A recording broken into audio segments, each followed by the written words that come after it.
Well, joining me now is Nick Hill, mortgage agent and host of the Canadian Real Estate Investor podcast. Thanks so much for your time. Just talk to us today. Home sales are down 16% in Toronto when compared to the same time last year. What's this telling you? Yeah, real estate is seasonally cyclical. Every year we see spikes in activity in both the spring and the fall. Summer is traditionally always less busy from an industry standard, but this year is different. And it's no secret that Toronto and Vancouver are going to face the brunt of this.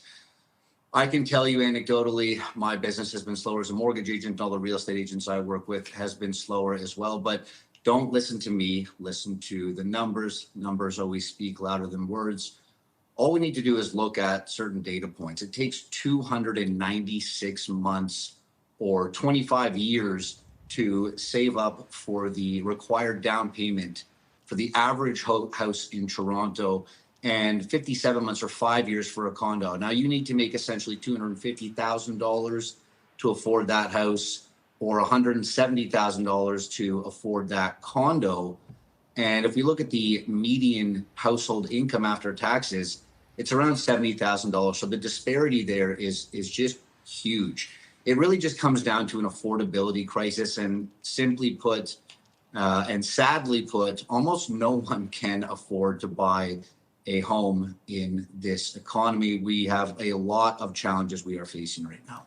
Do you think a potential interest rate cut again could impact that, or is that not really going to help enough to allow people to afford to buy homes in these markets? Yeah, it's a great question. I think one that a lot of people are trying to figure out. We saw the first interest rate cut, and it really didn't move the needle for a lot of people.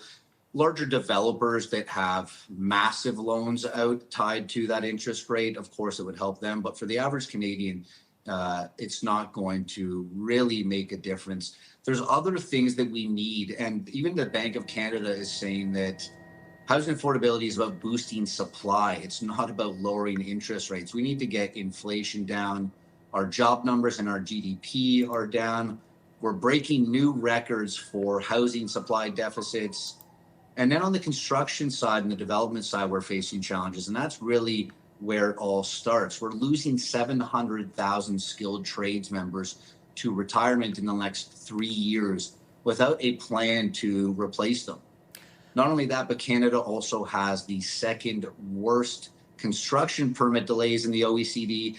And I can tell you that hundreds of projects, meaning tens of thousands of units, have been put on hold indefinitely in the GTHA. So it's going to take a lot more than just another interest rate cut to get things back on track. You spoke about how it's an issue of supply, but we just heard before that housing inventory is the highest in 5 years in Vancouver, with more than 8,300 active listings. So why are things like that not moving the dial?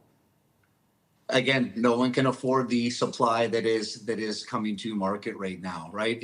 We saw supply contraction over the last few years, and that caused the FOMO buying that led us to where we are now.